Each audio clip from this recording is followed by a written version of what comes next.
Former Secretary of State James Baker has blasted President Donald Trump's administration for recognizing Moroccan sovereignty over Western Sahara, saying that it was an outstanding retreat from the principles of international law and diplomacy. The Trump administration declared last week that the United States would recognize Morocco's claim over the disputed territory. This is part of the Arab kingdom's deal establishing democratic ties with Israel. I caught up with the ambassadors of Morocco and the Sahrawi Arab Democratic Republic to South Africa about the issue, and I spoke to them separately, and this is what they had to say. This recognition is therefore fully in line with the long-lasting diplomatic relations between Morocco and the US. It's in line with the international law, and it is entering in force immediately. And this, I think this step, this decision, Peter, it's important because it has been made by the great power.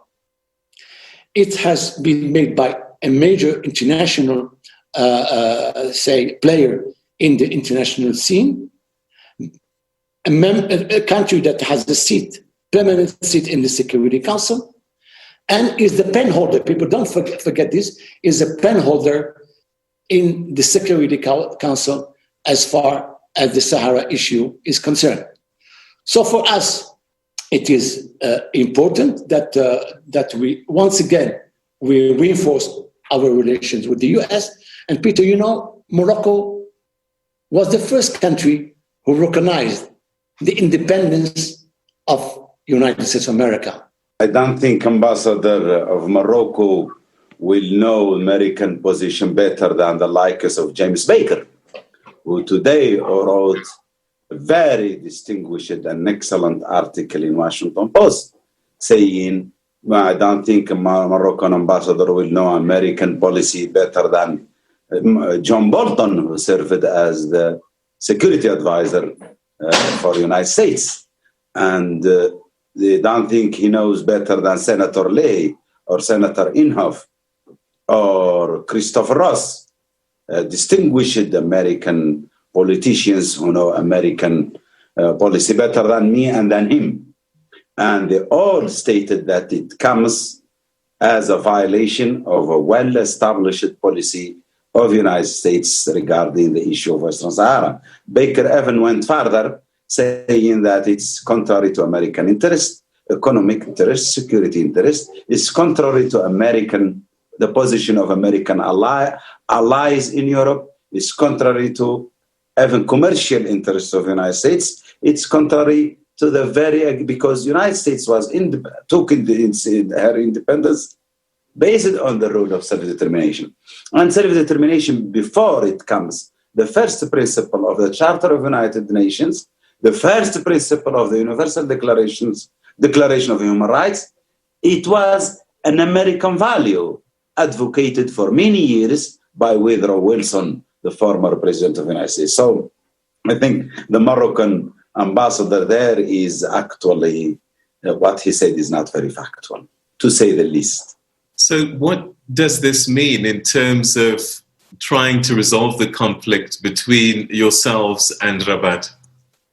I think this is contrary to the solution. It's actually not a peace deal. It's a war deal. It's a war deal and armament deal, because Morocco is buying $1 billion from American armament. But the emballage, the packaging of that war and hater deal is packaged with nice words of peace and negotiations and normalizations. I think Morocco and Israel were trading in stolen goods because the territory is not theirs. And Trump was a merchant of Venice, trading in people's blood and colonial and people's territories, which is very shameful, very immoral, and very actually disgusting. You know, it's ridiculous, like was said by Bolton. This will not bring peace. The mere that Morocco looks for someone, for a fake witness, to witness that Western Sahara is his, it's the best argument that it's not his. So actually, Morocco, instead of proving he owns Western Sahara or Western Sahara belongs to him, he has proven to the international community, has exposed himself as doing something immoral, illegal, and occupying someone else's land. Why Morocco will not look to seek recognition for Casablanca to be Moroccan or to the territory of Rif to be Moroccan? Why Western Sahara? Because of course it's not his. And there is countless resolutions of United Nations, its General Assembly, its Security Council, by the Court of The Hague, by everyone, that Western Sahara is a non-self-governed territory, is a separate country, and Morocco and Western Sahara, like the Court of Justice of European say two distinct and separate territories. This recognition, as you say, comes from a superpower, but it's not recognized by the United Nations. It's not recognized by the African Union. So what does it mean, actually, in the end, when only one country of that size recognizes this new map? And no, this is a move from the US. I remind you that many African countries recognize the sovereignty of Morocco on the Sahara. Only lately, for the last months, more than 18 countries in from Africa and elsewhere open consulate and embassies in the Moroccan Sahara. That will be remembered with those countries who have shamefully had their missions in Pretoria during apartheid time. We still can see the mission of Côte d'Ivoire opened in apartheid South Africa and some other countries. Funny enough, it's the same countries of what the then called constructive engagement, who were doing deals, commercial and political, with apartheid South Africa, are the same ones who are opening those publicity shops, publicity gargot, a small shady kiosk, corner shops they are building in Lyon, which has nothing to be there because there is no citizens of these countries there. There is no right. It's a violation of Vienna Convention organizing diplomatic relations with countries. It's immoral, it's shameful. But it's these small countries who are very sensitive to checkbook diplomacy and to buy in, not the country, but some individuals, ministers and ambassadors, Morocco giving them handouts, and they open these shops, empty shops, because there are no diplomats from those countries. There is no citizens from their country in Western Sahara. It's more a propagandistic shop, corner property opened somewhere in our occupied territory. And I think down the road, it will vanish, but the shame will remain there for those countries and their disrespect to international legality, their disrespect to African stance, disrespect to themselves and to their dignity and to their morality.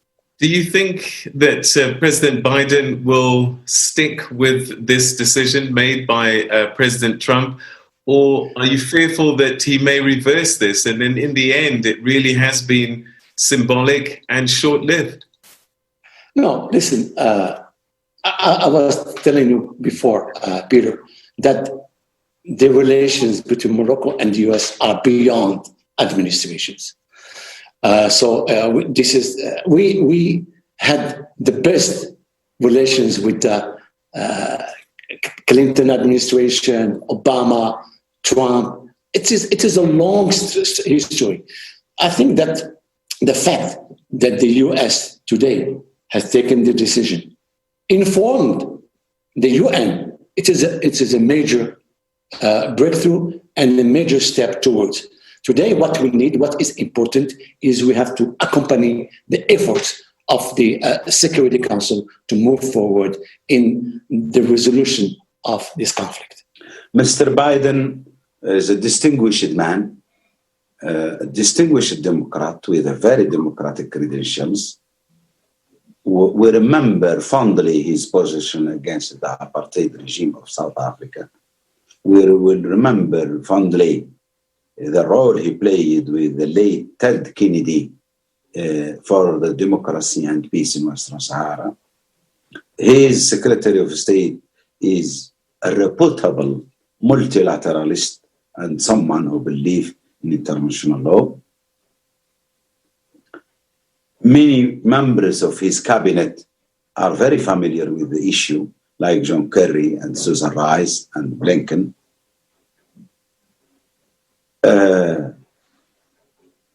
The reaction the American politicians did to this outrageous position proclamation of Trump, this trumpet declaration, and wide and large refusal and condemnation of it, these all elements that give us the hope that President-elect Joe Biden will do the right thing and revoke this shameful decision, proclamation, which will taint the image and the reputation of a great country like the United States. The founding fathers of the United States of America founded exactly on the anti-colonial mantras, on the self-determination, and of human rights.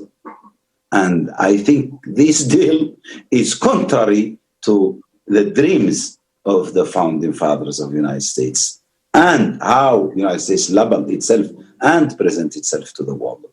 So we have every reason to believe that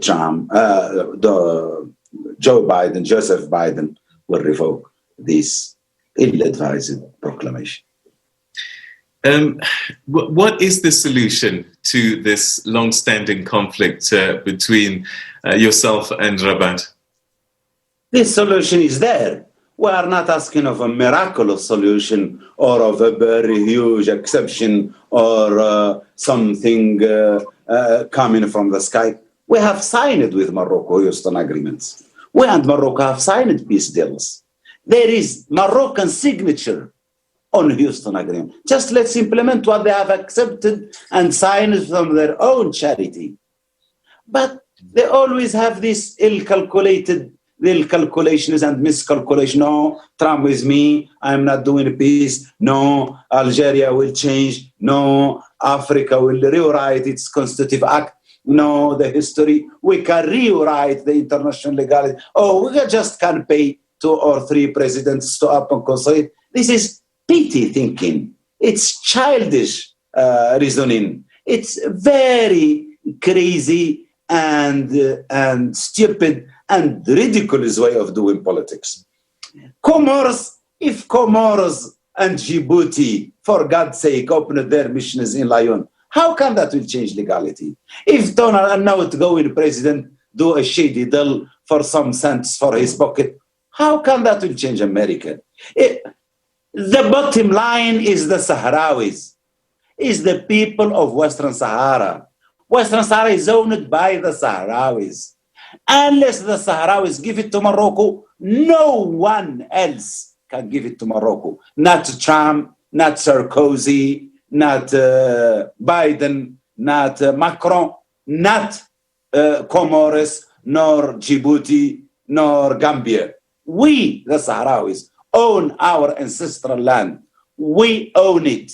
It's us through a democratic operation, through a democratic referendum sponsored by United Nations. We can give it or we cannot give it. We can do whatever we wish with it. That's our given rights. That's our natural rights. Even if we are lost, or we are long, or we are much, or we are less, if we are strong, or we are weak, these our rights. Will defend them tooth and nails. We'll defend them with peace. We'll defend them with war. We'll defend them with our patience. We'll defend them with our rage. We shall prevail. We shall overcome. We will be there. We will win it. And Moroccans can have our promise. We'll be very good neighbors for them also.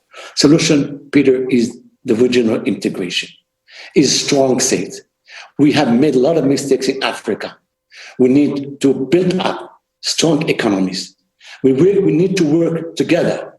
And as your head of state is saying, Mr. Ramaphosa, we need a strong, audacious, and prosperous Africa. And this could not be achieved in a bad situation, because failed states only create a vacuum that is being used by extremists to harm our economies and our countries. So today, I think the momentum is very clear. The only solution is autonomy under Moroccan sovereignty. We will continue to be committed and engaged in this exclusively led UN political process, very important. And of course, this what we have presented today meets the requirement, so people who talk about the referendum, and we must be clear on this issue.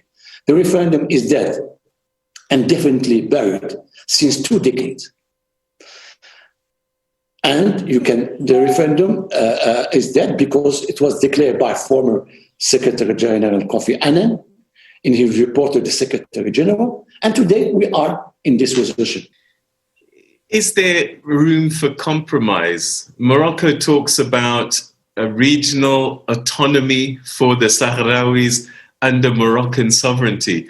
I'm sure that doesn't appeal to you, but is there a middle ground then between the two of you? But Moroccan autonomy plan, he mustn't speak to him about it in South Africa, because that's remind the opinion of Matanzima and Mangwapi and their Bantustan ill-famous legacy. This is shameful to tell you, okay, you are not a human enough to enjoy our rights. You are half a human, I will give you half of your rights. That's ridiculous. That's shameful. That's disrespectful. That's despicable, to say the least. How come it's my rights? I went to the court recognized them to me, the international community recognized it, and you tell me, no, I am not ready. Actually, you are not smart enough to run your country. Let me run it for you, and I let you garbage and policing and to run them. This is nonsense. This is ridiculous. Even Matanzima, in his late life, has refused that, like Mongwapi, like all the Bantustan leaders. Even Buthelezi, in the end, reached the conclusion that this is a joke. Morocco cannot continue to recycle old colonial garbages and put them in a new, well-packaged things and sell them to the world.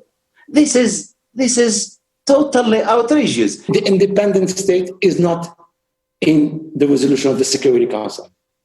It's not in the parameters. They're talking about a political solution. Of course, political solution is not in contradiction with the principles of self-determination. And also, self-determination is being achieved through negotiation, through compromise, through credibility. There is no.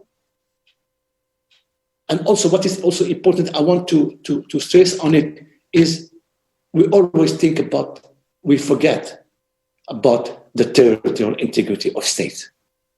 It is very important for us, for everybody. We have to respect the territorial integrity of states. We cannot create fake states. And I will be very sincere and clear. The majority of the population today is living in the Moroccan Sahara, freely. The major participation in the elections in Morocco was in the Sahara. We have invested a lot. The people are running the country. There is a minority, yes, which is in the Kingdom camps in Algeria. It's a minority. It is a separatist movement. We recognize this. But the majority is... What do you plan to do with the many thousand refugees that are living beyond the borders of Morocco and Sahrawi Republic? Very simple.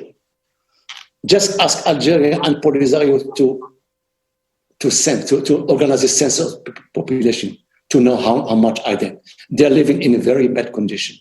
No freedom of speech, no freedom of movement. They're living in a very bad conditions. Even the European Union, lately, only 2 weeks ago, have said that, insisted on the necessity of organizing a census to know how then. The majority are living in Morocco. A lot of people are coming back. No, it is a minority that separatists that today is how we say menacé. It's threatening to take the war. There is no future for war in the region. There is the international humanitarian law about refugees. It's not for us nor for Morocco to dictate where refugees should go or should not go. They are humans. They have every right to choose where they go and how they go. Thanks God, they are not under the hands of Morocco like their brothers and sisters who live under occupation, which today Human Rights Watch have issued a statement saying again the violations they suffer by the Moroccan authorities. Those refugees are there like millions of refugees in the world, in the globe, everywhere, and they are covered by humanitarian international law and by international law. Morocco does not recognize them as refugees. Morocco is, there is Morocco and there is United Nations and UNHCR. Morocco has his own stories and his own insult to those refugees who continue to say, and they are actually, those elements of that speech speak very loudly about who is Morocco and how is their morality. Yes, America has recognized Western Sahara as being a sovereign part of Morocco. The other side of this was that you are normalizing relations with Israel. Was that the cost of the recognition of this new map? Well, not at all. This didn't happen from one day. It's a long process. First, the position, I want to be clear, of Morocco on the Palestinian issue is clear. Morocco, again, here is a champion for the Palestinian issue. It is in Rabat in 1969 that the PLO was recognized as the only and sole representative of the Palestinian people. And thanks to King Hassan II, who was chairing the Islamic summit. Then we have a long-standing relations with the Jews. 1 million Moroccans from Jewish origin lives in Israel. They are coming every year to Morocco. Why? Because they have a lot of saints and they come for prayer, to visit the saint and so on. So the Moroccan Jewish diaspora is the most important. And the reestablishment, we had relations before with Israel. We had the bureau of the representation Israel in Morocco, and we still continue to have our bureau in Israel, but not relations. No, we are going to work together and to work for peace. It's shame. Palestinians have so many troubles to someone to cause them more troubles. It's actually a very shameful and immoral and disgusting move. A very Israeli newspaper said it's occupation for occupation. It's exchange occupation with an occupation. It's like trading in stolen goods. Palestine does not belong to Morocco to give it to Israel, to Netanyahu. Western Sahara does not belong to Trump to give it to Morocco. Palestinian people and the Sahrawi people have absolute right, and they are the sole owners of their land. They give it to whom they wish and through their representatives and through democratic means. I think Morocco is adding the insult to the injury to the Palestinians by this shameful deal. It's, great countries and the countries who think they are powerful, they always refrain from harming the vulnerable. It's such ignoble to harm someone who is already harmed, to shoot the injured. And that's exactly what Morocco was doing to the Palestinians. And for us, we are used to it from them. But this deal will go for history, to the dustbin of history. It will be remembered as the Berlin. We thought that this kind of deals, trading in peoples and territories, belongs to 17th and 18th century of the history of humanity, when colonialists were meeting in Berlin to exchange. You give me Burundi, I give you Rwanda. You give me South Africa, I give you Kenya. We never thought we would witness that in the third millennium. Now we are in the third millennium, and still Morocco, Israel, and the United States doing this shameful, immoral, and horrible deals. All right, so those were the ambassadors of the Sahrawi Arab Democratic Republic in South Africa, and also the Moroccan ambassador to South Africa, His Excellency Youssef Amrani. Just to let you know that those conversations were much longer, and you can watch the full-length version of those conversations. They were separate conversations on Saturday night and Sunday night at 10:30. So if you want to get a fuller version of the conversations that I had with the Moroccan ambassador and the Sahrawi Arab Democratic Republic's ambassador, Saturday night, Sunday night, 10:30, you can hear those full conversations.